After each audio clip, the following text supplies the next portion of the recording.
This is Tanya D, host of the T-Side Podcast, where we talk total health, life lessons, and music. I have a lot of candid conversations from my perspective as a licensed therapist, as well as a trauma survivor. And every lesson comes with a theme song. So you can find me at the T-SidePodcast.com. Podcast is on all major platforms, Google, Spotify, Apple, and in October, I will be having my 1 year anniversary of the T-Side Podcast. So again, you can find me on the T-SidePodcast.com, and you are listening to Rebuke. What's up? This is Van Everette, host of the Scenario Radio Show, Real Talk with the Playlist. Come pull up a seat to the grown-ups table, and you can hear us on any platform that has great podcasts. Doesn't matter where it is. You can also catch us on the scenarioradioshow.com. So you're listening to Van with the Scenario, and this is Rebuke.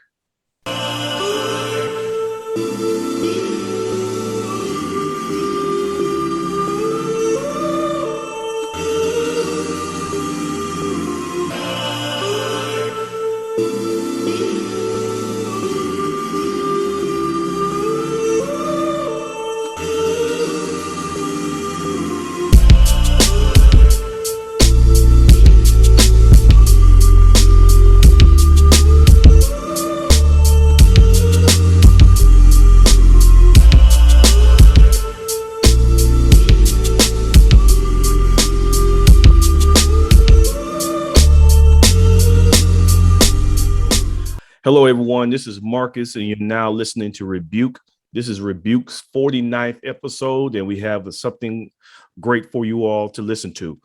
Before we go any further, we'd like to thank everyone that supported the podcast for going on 2 years now. This month is the 2-year anniversary of Rebuke, reestablishing Black unity, knowledge, education, and economics. So I'd like to thank everyone for supporting me from day one, ever since 2019. And we got some more things to come. We got more topics we need to discuss that the Black community needs to be educated on and resolve. So thank you all for the 2-year anniversary. And if you really love the podcast and everything, and you know how to support, hit the support button on your Apple, Google, or Spotify, and you'll be a monthly subscriber. Or you can donate to my Cash App, which is $RE.B.U.K.E.E 06, that is again $RE.B.U.K.E.E 06. Now, I got a great show, and I'd like to thank my guests, Van and Tanya. That's right. Yeah, you got to get these sisters' name right. They will correct you real quick, even on your own show.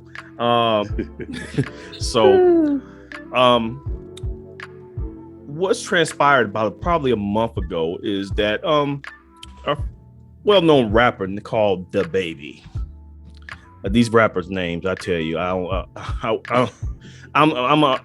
alpha man, and I don't want nobody to call me DaBaby, but because I hear it all the time when I was trying to holler at older women. Oh, you just a baby. So I wouldn't want to be called DaBaby, but that's to each his own. But DaBaby had a concert, and he says some,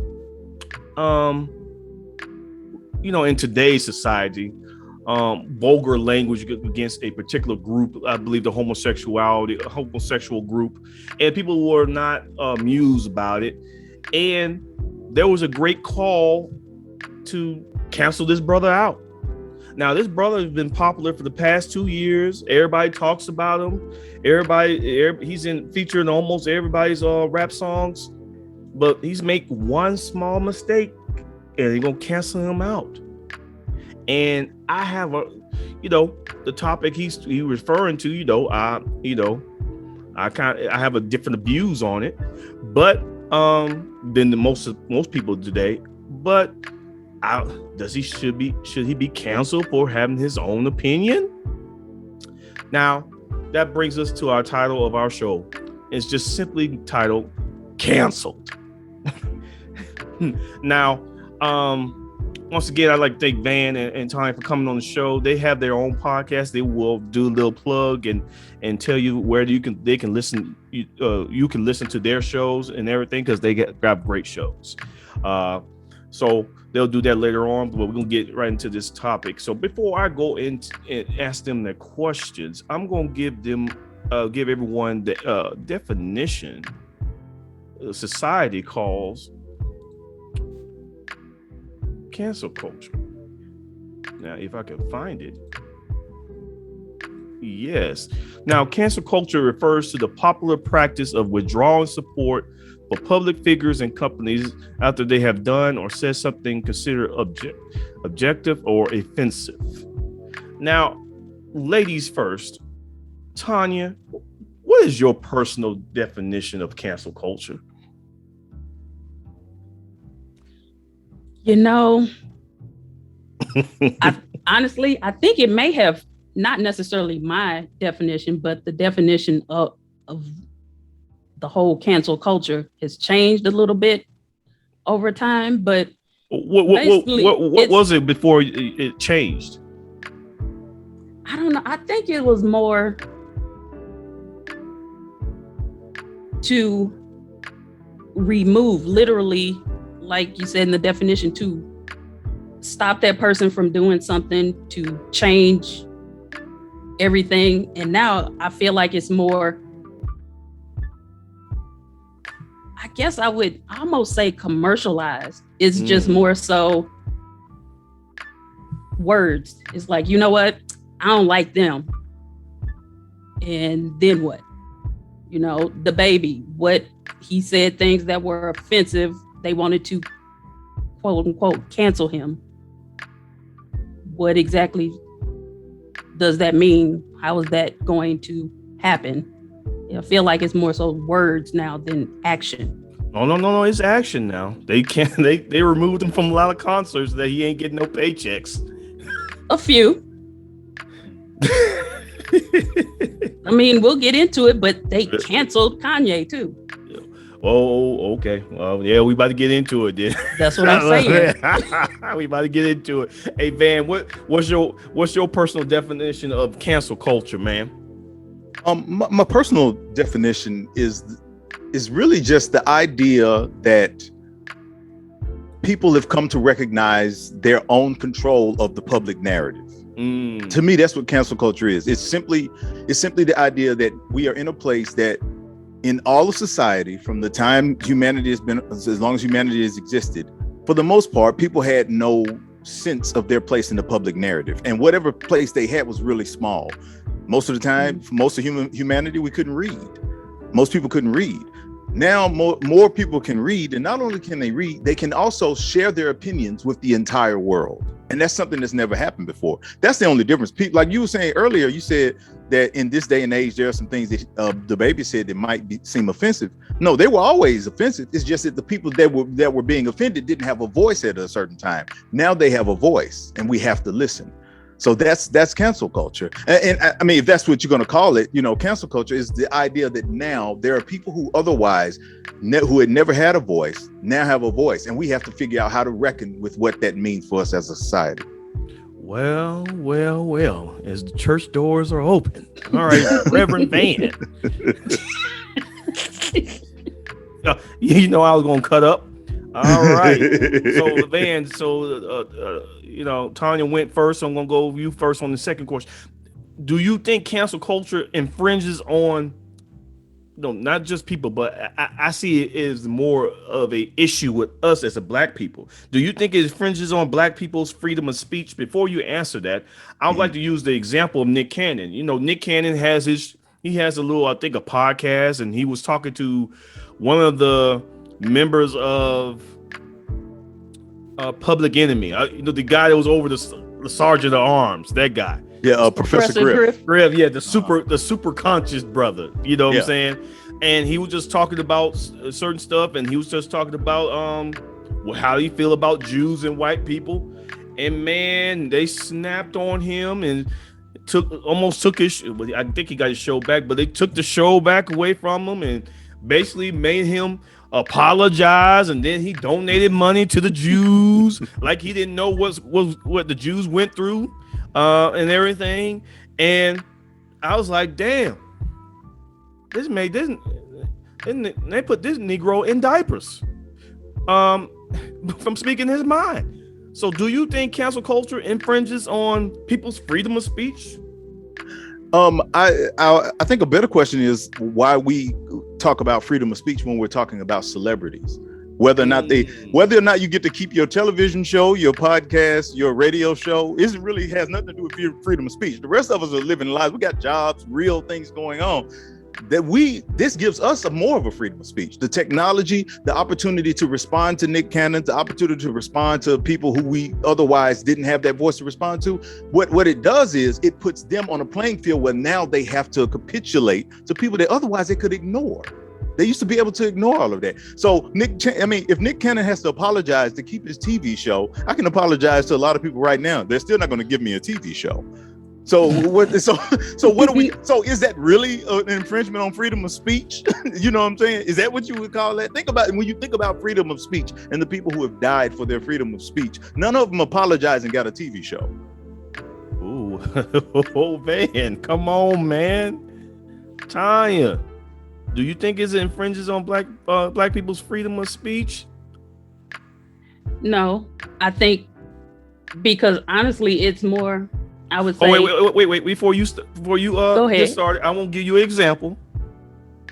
Okay. Now, I see that you rocking the natural, right? Mm-hmm. Okay, I like sisters with natural hair. I'm a big advocate for sisters with natural hair. Do you know when black women will try to cancel me out if I made a statement on Facebook or social media talking about, man, I can't stand black women with weave? But that's. You get what I'm going with that? Well, see, I think what it is, it's everybody has freedom of speech. It's more, is it freedom of consequences? Technically, if you go on your Facebook, that's fine. Say what you want to say. Okay. Just be ready for the backlash that comes with it. And again, then what? Some people not gonna like it. Some people might be like, "Ooh, I got a chance." It just depends on who it is. I will say, I think Black people in general, just because of our history, we always are the underdog in any situation. So we may have it a little bit worse, but I don't think it's more so infringing on Black people. Go ahead, man. And the other thing you got to keep in mind when we talk about freedom of speech, the very idea of the phrase Black Lives Matter, the reason that resonates is because of the fact that there were people who 10 years ago would not have had the same ability to get that phrase out into the public discourse. So they have more freedom to speak now than they had back in the past. So the only difference is, like Tanya was saying, we're wrestling with the consequences of people's speech. Is that we've always had our opinions about what things are. It's just that now we have to wrestle with what other people think of those opinions and whether or not we can deal with that or not. But the opinions have always been there. People have always had decided what they want to think about what type of hair Black women should wear. But now Black women has just as much of a forum to say whether or not they appreciate what someone else thinks of their hair or not. I'm tracking. All right. Reverend Van and Professor. You just need $10 words on here. I wasn't ready, brother. I was not ready. Capitulate. That's the $10 word. You get what I'm saying? All right. So let's just for the record, I am at times what is referred to as a sesquipedalian. That's somebody who tends to throw big words around. It's not that I do it on purpose. It's just that I like to be specific. I like big words. And I also never get to use the word sesquipedalian unless I'm talking about this particular subject. So I just want to throw that out there too. Wow. Wow. All right. Now I'm gonna go back to this question later on. I'm gonna go ahead to this one. This is for you, Tanya. Do you think the whole cancel culture wave is just another weapon to destroy the black man? And I use Colin Kaepernick. Now, Colin Kaepernick, use his platform. He's a ex-football player in the NFL. Use his platform to expound and elaborate the injustices that black people face when it comes to the police officing in America. White people didn't like it. They voiced their opinion and basically canceled this brother out of a job. So do you think this whole cancel culture thing, it seems like black people like it, but they're not really thinking too hard, too deep. Do you think it's another weapon to shut the black man out, shut him up? I wouldn't necessarily equate Colin himself, because here in St. Louis, there were Rams that came out, with all the stuff with, everything going on. It's St. Louis and Ferguson. Like, just in general, it's always been a lot of history in St. Louis and the whole state of Missouri, really. But they came out, when we had the Rams here, some of the players came out with their fists up. They got fined. They didn't like when they did it. The difference was Colin basically was like, I'm still gonna do it. He didn't follow through, and go with the apology like Nick Cannon. But is he canceled? No. The NFL decided he couldn't play because that's money. He was messing with their money. But Colin is still doing stuff in the community. He's still out doing things. Nobody canceled him. People still rock his jersey. So I wouldn't necessarily say it's canceling him. I wouldn't necessarily conflate the two, because money is a whole different issue. Like Nick Cannon, he got, like Van said, celebrity. Colin, I wouldn't necessarily say it's, just even because he's a black man. He wears hair in a fro, but before all this with the knee, he wasn't really rocking a fro. So, you got a little little thing for Colin. Okay, I got you. No, not at all. Okay. So you don't think it's a weapon against the black man? Not necessarily against the black man. Okay. I mean, the world is against the black man. I don't think cancel culture is specifically for him. Oh gosh, what is this man's name? I forgot his name. He was a radio host, Don Remus or something like that. Imus. He made a comment. He lost his job. He's a man, but he wasn't a black man. He was one of the first that they canceled. So again, I wouldn't necessarily say it's against the black man. Okay. What about you, Van? Yeah, I don't think I'm somebody who doesn't really bother to ask the question, is this racist? Because we live in America, everything's racist by definition. Everything is structured that racism would work to its fullest advantage. The question is how do we get around it most of the time? It's like, how do we get around the racist aspects of it? So does cancel culture have a racist aspect to it? I'm certain it does, because if it's in America and white people can find a way to use it, they will eventually use it to weaponize it against black people, not just black men, but black people. But yeah, I don't think it's by design something that is in and of itself detrimental to black men or black people any more than any other weapon that was designed before black people were even put in mind. Okay. All right. I'm gonna go to this question here. This is for you, Van. Okay. Why is it easier to cancel out a black person versus white person? And I use Colin Kaepernick, but and she don't feel like Tawyna don't feel like he got canceled. I think he did a little bit. He's a hero in our site, but the white folks are cheering that he got out of the NFL. That's how I'm looking at it. Now, Rush Limbaugh says some crazy outlandish things. So how come as a people we can't cancel out our foes? I think it's interesting you would use Rush Limbaugh as an example. In 2003, he was one of the people. He was working for ESPN, and for a very short time, like grand opening, grand closing. He got there, he went Rush Limbaugh, and they kicked him out because of that very thing. He was being Rush Limbaugh. He was as racist as he always is. He was talking about Donovan McNabb. He made a comment. It's like, he gonna make a comment about a black quarterback. It ain't gonna be a good comment. He doesn't know how to do that. So they kicked him. They got rid of him immediately. So, and that was before, we had as much internet uproar. So, and that was because people were able to use their voices, and ESPN had to decide. It was a thing where people were like, do we want our sports more than we want our racism? And the only difference is with Colin Kaepernick, they said we want our racism more than we want him playing sports. That's the only because yeah. So he did get, like, both of them got canceled, but they got canceled because we had to weigh our options. It was like his racism wasn't nearly as good as their sports casting, but we decided, and that's black people too, because black people didn't stand behind Colin the way that they think that they did. No, you didn't. We decided that we loved our football way more than we hated racism. And left him out there in the cold. But no, they get canceled. It becomes a matter of what the weight of it all is. Papa John doesn't own his own company anymore because he, said too much, and because people loved his pizza more than they loved his racism. And if it had been the other way around, they would have got rid of the pizza and kept the racism, but it just didn't work out for him that way. Yeah. Okay.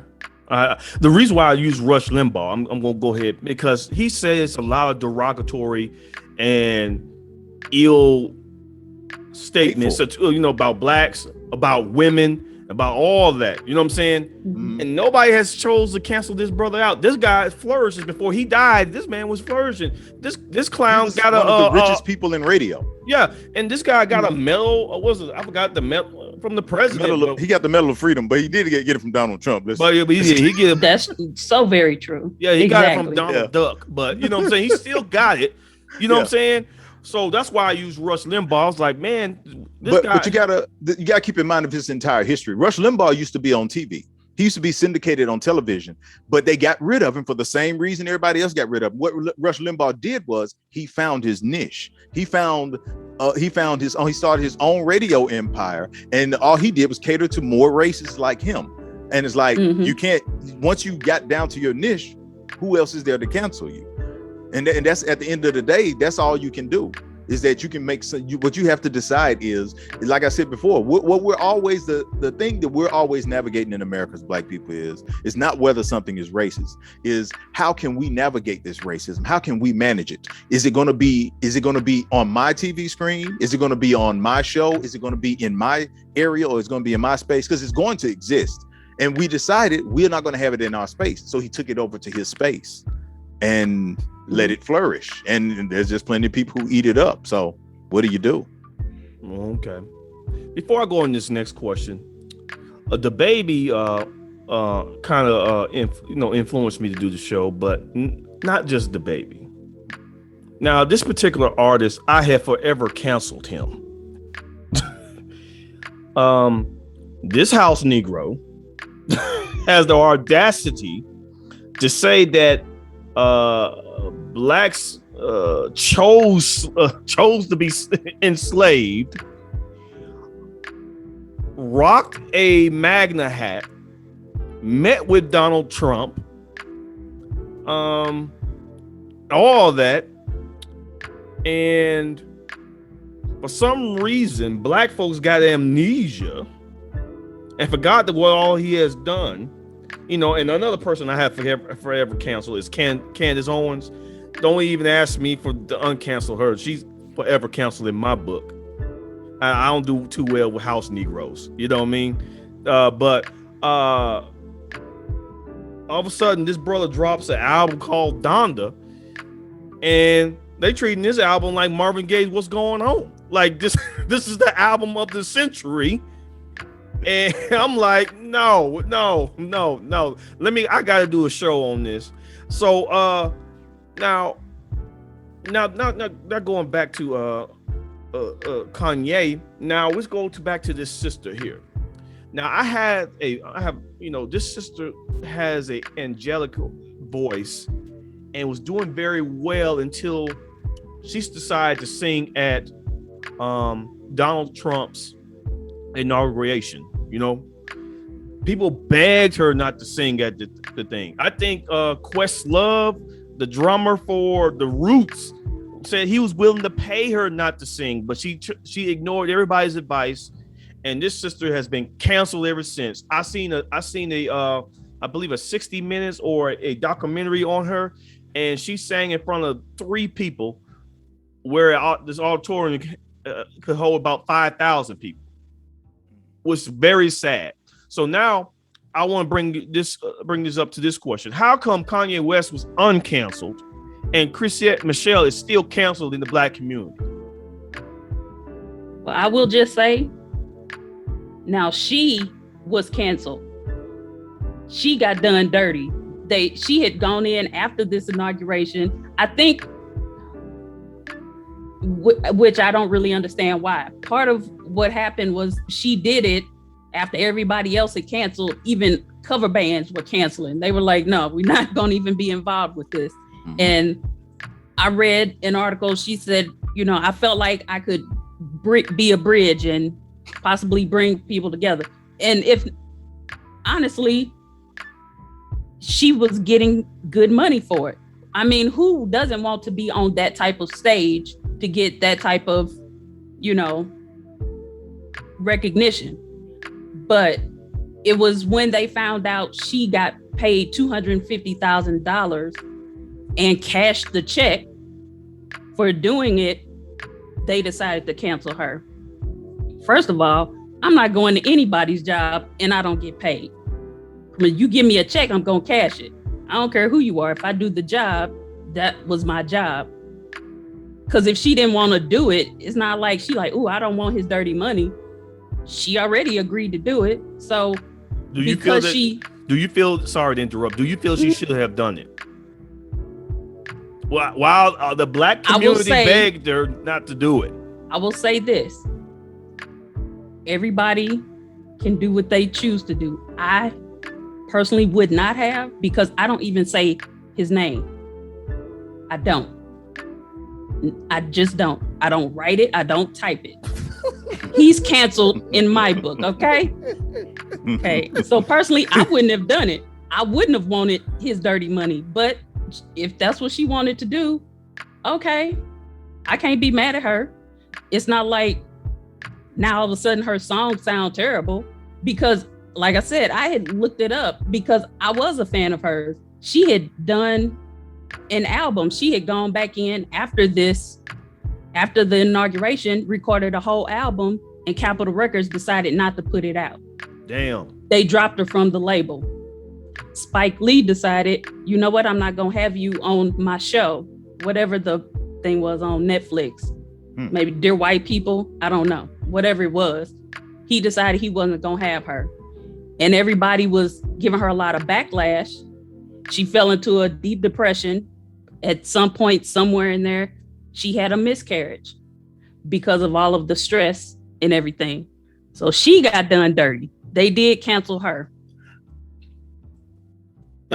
So before you get in there, Van, before I save that Mufasa. But how come Kanye West got uncanceled though, Tanya? This nigga said, excuse me. This because Negro said, money. Because it's about money. Okay. She was newer. She was, you know, first of all, aside from the Black man, women in general, and then you layer on a Black woman, she's lower than the Black man. Uh-oh. Because she's a woman. Uh-oh. So with her being a newer artist and all of that, Kanye already had a lot of connections and all of that. Because like I said, he's out meeting with the president. He said, remember way back when he said George Bush doesn't like Black people. We didn't cancel him then. He was cool then. And then he got with the Kardashians. Again, he's adding on his layers of money. Although he already had his own, now he's part of the Kardashians. And whatever goes along with that, he went out. Trash. Go ahead. Yeah, that's what I said. Whatever. But again, that's a very well-known name with a lot of money and a lot of connections. So, pretty much, who did she have to turn to other than Black people, really, at the time? And Black people were the main ones dogging her out. So, damn. So go ahead, Van. Come on, Van. She makes a good point. But here's the thing. Here's the thing you have to keep in mind. If the only people you have to turn to are Black people, then you need to consider Black people before you make those moves. If Kanye can turn to white people, then yeah, he can put on all the MAGA hats he wants. If he can turn his back on Black people and still get the money, then yeah, he has that option. That's an option she didn't have, but she still went and sung. So I mean, I'm not saying that people are necessarily treating her fairly, but I am saying that the consequences are all hinge on the fact that she is the one that decided to go and sing for an avowed white supremacist. Right. At an inauguration because she felt she could bridge something. It's like, I don't remember the last time I ever needed Chrisette Michele, Steve Harvey, or anybody other celebrity to do foreign policy work for me or any other type of thing. So there's nothing that she could really bring to the table. You know what I'm saying? What she wanted to do was she wanted to get paid.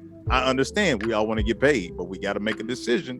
What is our career really worth? And she made the wrong decision. Now at the same time, I agree. Kanye is getting treated much differently. She's getting treated. And I think that's one part patriarchy. I think it's one part mystique.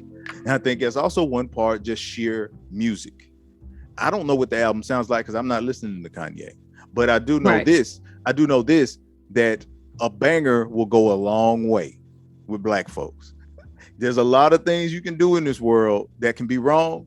But if you put out the right remix, you might let something slide. It's shown this, and we have shown ourselves to be that way over and over and over again. No, Van, by you saying that, it reminds me of this the show Boondocks.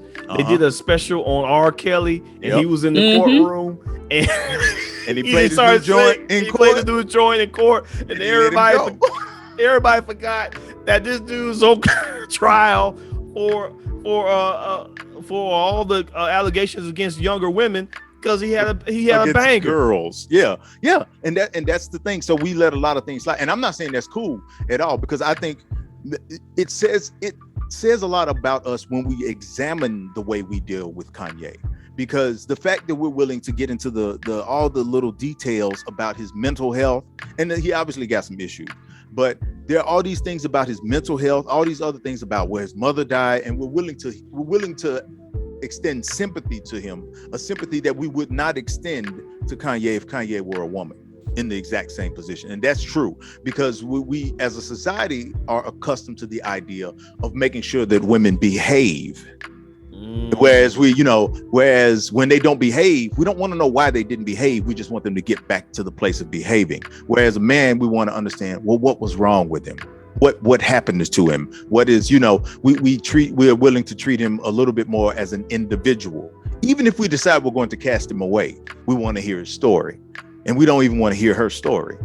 So there is that difference. But a lot of it does have to do with the fact that, Kanye is a bigger name. He has a mystique. He's interesting. She doesn't, and no matter how good her music is, she doesn't have any of those things going for her. We don't know what who she's going to marry next, or what she's going to do next, or what she's going to show up, or what she's going to rent out so that people pay to hear something that they're going to hear for free in a couple of months anyway. So you know what I'm saying? That there's this whole marketing thing that he's doing as well. So that plays into all of that. But I think him doing gospel music was a marketing decoy as well. So, but we ain't gonna go into that. That's another show. Yeah, maybe you can do that on your podcast. So y'all ultimately answered my next question. Is cancel culture harder on Black men and Black women? Y'all basically agreed that it's harder on Black women. And after watching, I don't know if it's harder on Black women. I think society is harder on Black women. Okay. I don't know if cancel culture is hard on Black women. I think the real issue is that it really, most of the time, it just raises questions about who we are. When for instance, when what's her name? Meg Thee Stallion. When Meg Thee Stallion got shot by her boyfriend at the time, we wanted to hear his side of the story. You see what I'm saying? She got shot. And all we wanted to hear well, what did she do? Why did you know? Is all these questions. And when we didn't want to hear anybody's side of the story when Tupac got shot. We didn't want to hear anybody's side of the story when what's the brother? Nipsey Hussle. Nipsey Hussle. We don't want to hear anybody else's side of the story when Nipsey Hussle got shot. You see what I'm saying? Mm-hmm. So we just know it was a tragedy that these Black men were shot, that they were in a situation that was violent, that happens to Black men all over the country. Mm-hmm. We were like, enough is enough. It hurts to see another one happen all the time. And the thing that happened to Meg Thee Stallion happens to Black women all the time, all over the country too. But we didn't want to talk about it as a systemic issue, because then we have to talk about us. We wanted to talk about it as, well, what did she do? Why did she make him shoot her? You see what I'm saying? So that's not, so whether or not that's about cancel culture being hard on Black women, I don't know. But I do know that we as a culture are harder on Black women. I'm just upset that she dated somebody that's still sitting in the baby seat, but go ahead. but that's just here and there. You 6'2" and this dude's 4'11", but okay. Yeah. That's what money do for you. He was the right height. Right there. Apparently. Next question. Apparently he can reach everything that need to be reached. Yeah. Next question. Oh man, y'all are clowning. Now, we talked about Chrisette Michele and what she had done, she did, and what she shouldn't have done. Now, is it time for us as a people to forgive her and uncancel her? Because, and I heard this on the radio show. I heard this on the Breakfast Club when they was talking about the baby. He and one of the I think Styles P, one of the members of the Locks, was talking about this. He was saying, when you cancel someone, just like, hey, band, when I cancel you, I'm doing more than canceling you. I'm canceling your wife. I'm canceling your kids. I'm canceling all your family. If I cancel you and it affect your pockets, I'm just not only just affecting you, I'm affecting your family as well. And everybody, your assistant, your producer, and all that, you're affecting all that.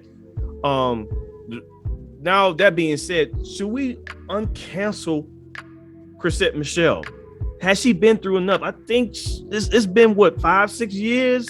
Any time for her to, we were like, yo, we forgive you. Donald Duck's out of office. Can we do that?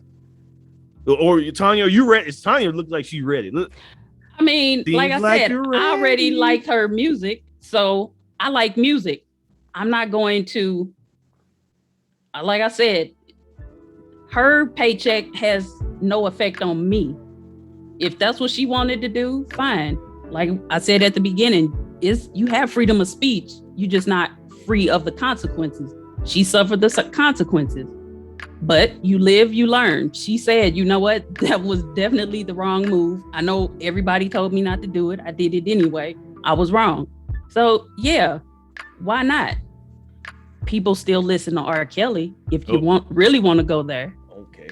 Okay, go ahead. I mean, although now some people tend to get a little nervous or uneasy, but like you said, when you cancel somebody, you got to cancel everybody. So the fact that everybody in the industry, everybody knew R. Kelly was doing this stuff. They knew he had underage girls there.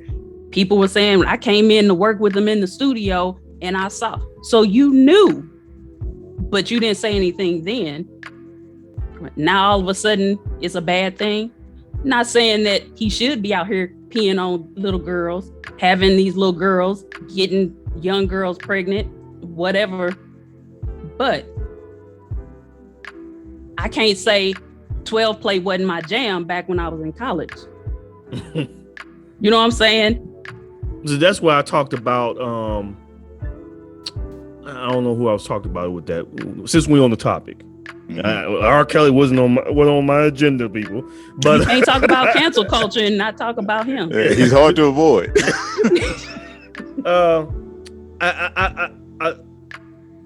I believe he should serve some time. Yeah, I believe I'm just let me tell you what happened. I was on Facebook and they I think Tom Joyner or Ricky Smiley made a post about, I think it was Tom Joyner made a post about R. Kelly. And I said, can we get this over with? And women attacked me like piranha, like I was advocating for rape for underage girls. No, I'm just tired of hearing about this. Y'all turning every rock is gonna be on turned with him. Y'all already know that he slept with Aaliyah and his mama. Y'all digging up more dirt. Y'all want him. Like my mom used to tell me, when the white man wants you, he gonna get you. They got him, throw him in prison for 30 years, and go ahead and get over with. R. Kelly peed on them girls when I was a senior in high school. I'm almost 40. And we see, you know what I'm saying? So now all of a sudden, y'all listen to 12 play, feeling on your booty, happy people, all this other stuff. And now y'all want to be hypocritical and you want to cancel them now? Y'all should have canceled them back then. Like what you was trying to say, Tawyna. Y'all should have canceled back then, because peeing on girls was an issue 20 years ago. Mm-hmm. It is now. But that's just my soapbox. But that's what my soapbox. Go ahead, man. You seem like you got something to say, but you know what I'm saying? To the original question about forgiveness and cancellation and R. Kelly. To me, all of this, I think the thing that we're overlooking is that all of what we are doing with cancel culture and what we've been dealing with over these past few years is about our community and the common narrative. The same thing it always has been. Where are we now as Black people? What have we decided about who we want to be as a community? So the question for me is never really about, should this person be canceled or should this person be forgiven? The question is, what does their presence do for my community? What is the value of their presence in my community? And that can be litigated 20 years ago, when we didn't seem to want to protect our young girls enough, to now, because now we see it differently, because the information that we have, not about what he did, is different, but the information about what we have developed as a culture is different.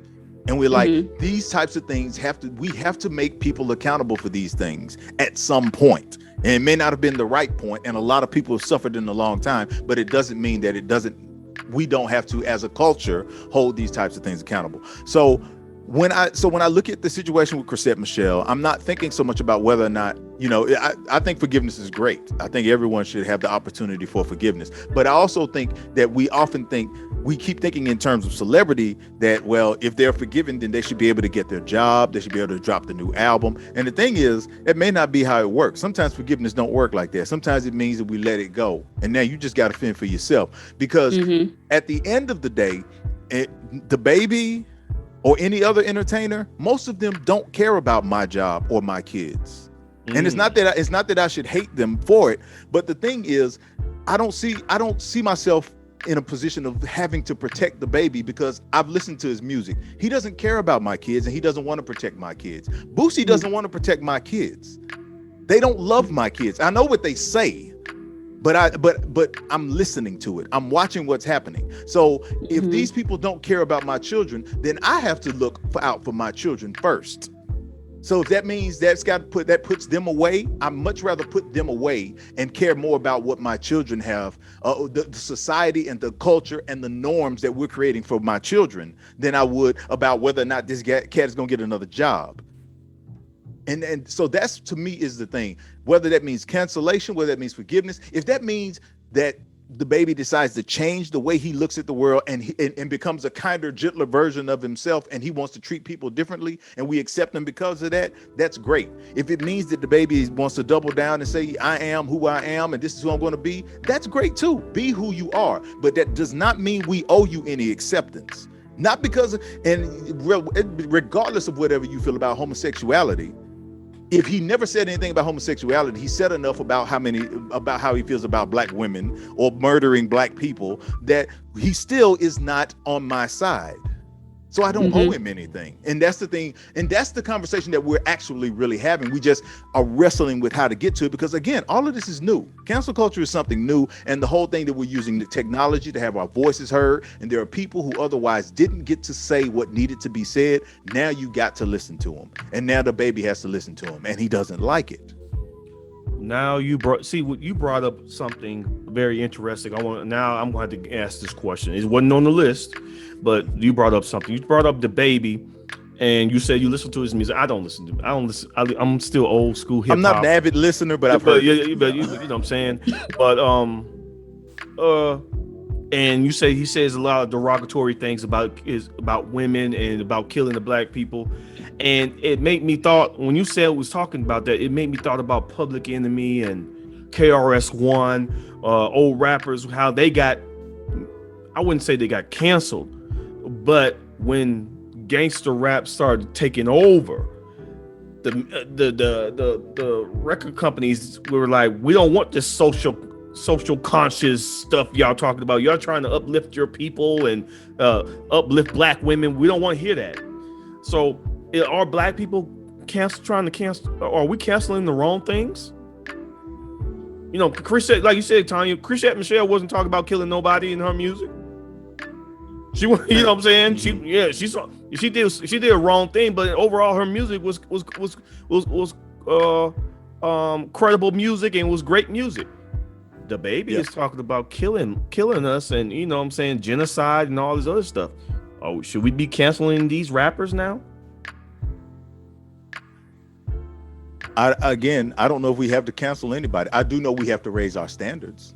I think we have to decide. We are still in the midst of deciding who we are and what are we going to be and what we will and will not accept. That's what a lot of this is. That's what everybody's wrestling with right now. That's what all these arguments on the internet are about, really. People just don't recognize it. It's the conversation that we've always been having, from as far back as long as black people have been, before they were free. We were having that conversation. How are we going to be who we're going to be? And so when it was Booker T. Washington and Frederick Douglass, and they were, one is like it's agriculture and the other one is like it's, the more modern education and things of that nature, then it was still, who are we going to be? The difference was nobody else got a chance to chime in. And we're just having that same argument. Now everybody's at the table. And so the thing is, you won't have to cancel an artist who obviously by the music doesn't love black people, when black people decide that we love ourselves too much to be bothered with it.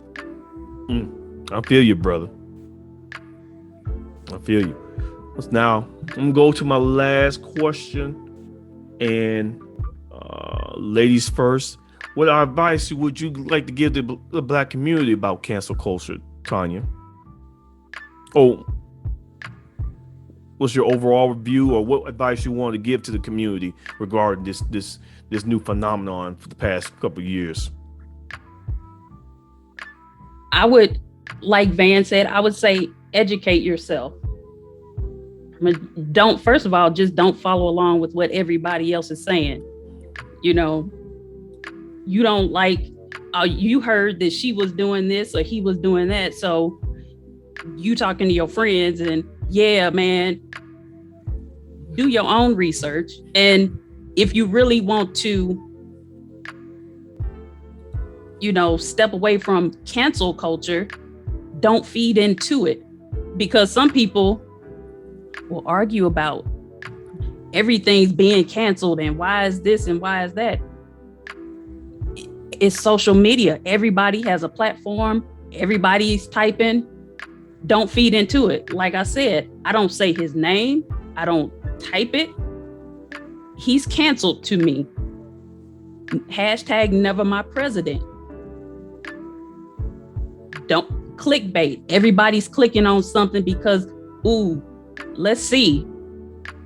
And that's a whole different topic for a whole different day. Social media will feed you the same thing, based on what you clicked on.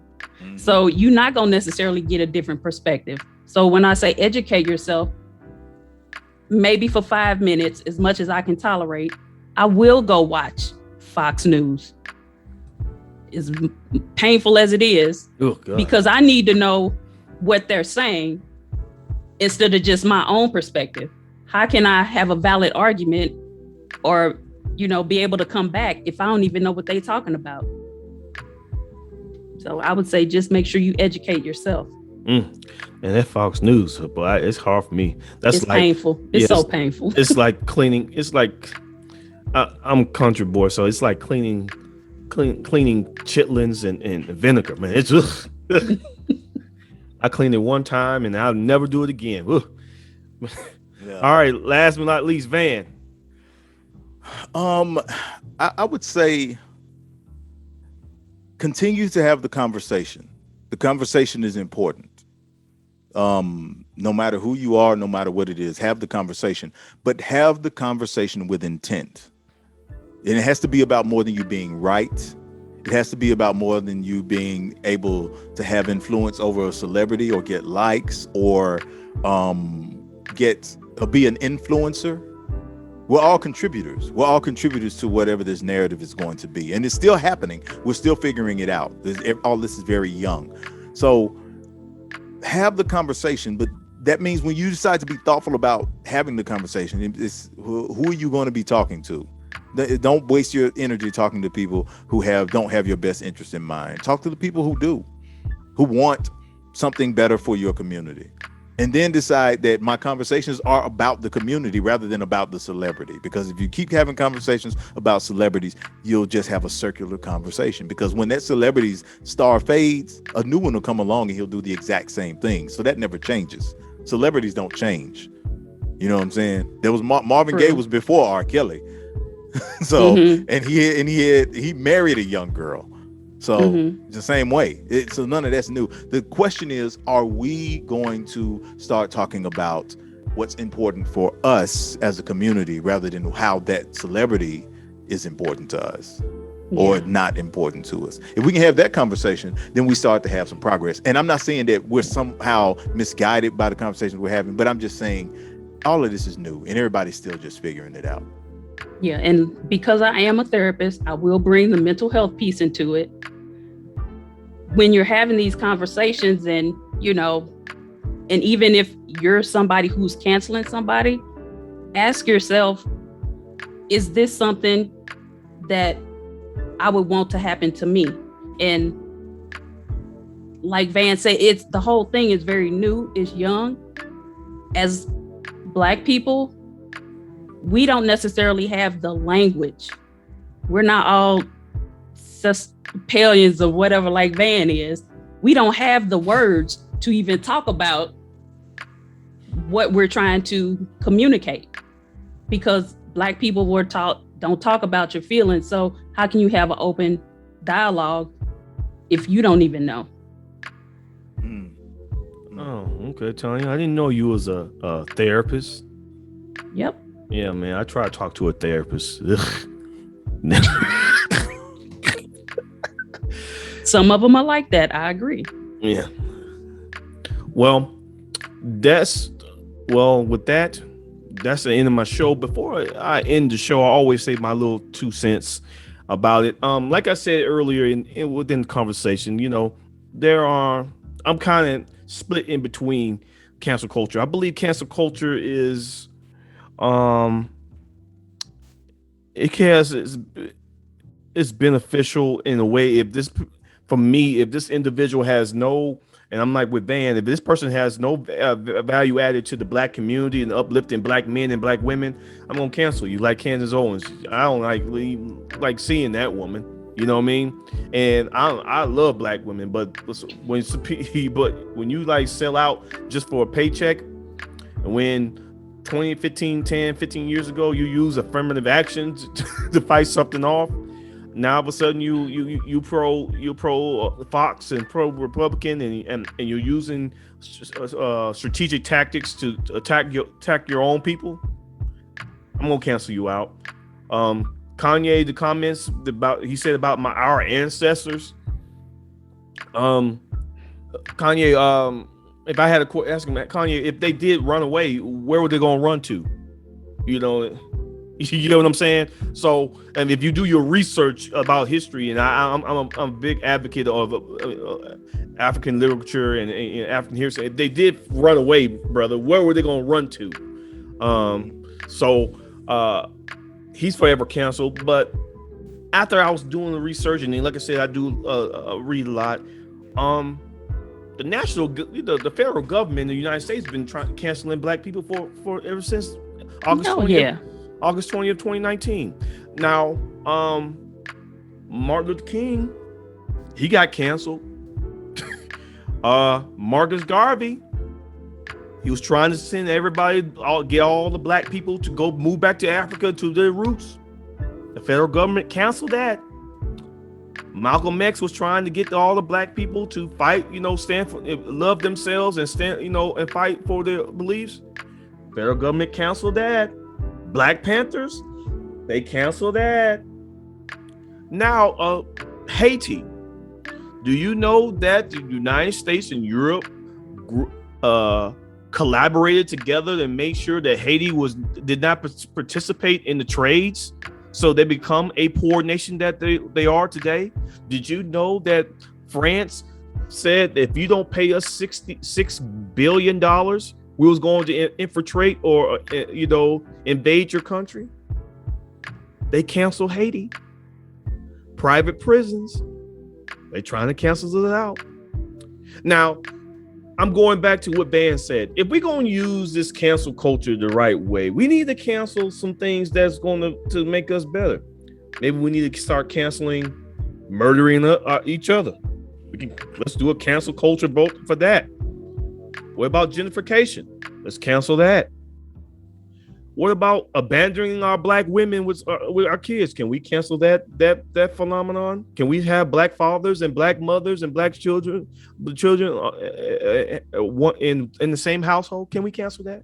I mean, the list goes on and on of things we need to cancel out, like black men not being able to express their emotions and their feelings. Can we cancel that macho thing? It's slowly with me, but I have a nephew and he's very gifted, and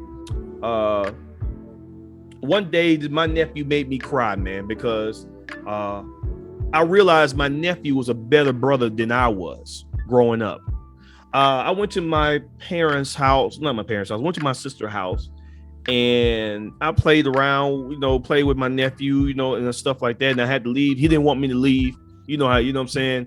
And I said, all right, his name is Kylan, but I call him short for Kai. I said, what's up? All right, Kai, I'll holler at you later. Love you, Uncle Marcus. And then I never had somebody tell me that, a little boy tell me that. So I said, I love you too. And I drove home with a tear going down my face because I realized this little boy gets it. You know what I'm saying? He's not afraid to show his emotion. And I didn't want to show that emotion in front of him. I truly love him, but I cried because I felt the love that he had for me, and I felt the love that this young boy gonna be something special. So us as black men, we need to cancel being this macho with each other and actually expressing our feelings without killing each other. Now, that's the end of my show. Once again, thank you for being with me for 2 years. Hopefully I can survive 2 more. Once again, if you want to support me financially, you know where to go. And my slogan, knowledge is power, economic freedom is salvation. But if you put the two together, we can build a great nation. This is Marcus with Rebuke. Talk to you soon. Peace.